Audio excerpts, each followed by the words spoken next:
Hey guys, this is Victor Cazzetto from Vitagenics, and I want to just make a quick video to talk a little bit about the iTeraCare device and how to use it. Some people have questions about like how far away. Don't go too far. You want it to be comfortable. I've mentioned this before. I generally use it about an inch or two away, and you're usually like moving it around a little bit. You're not just sitting in one spot, although you can do that too. It's all right. Now, I just recently saw someone talking about you can hold this device like 3 or 4 feet away from your body and it will still be just as effective. This is false. This is not a correct statement.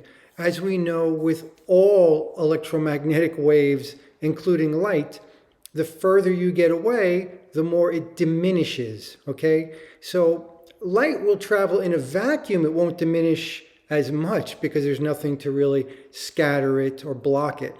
But we are not in a vacuum, right? You have air in between you and this device, even if it's a little bit.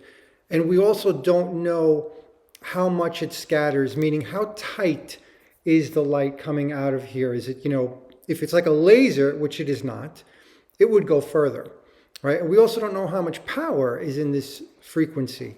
So you keep it relatively close to your body. And again, you judge by your comfort levels if you happen to be using heat. And of course, you could use it without heat or with the lowest heat setting.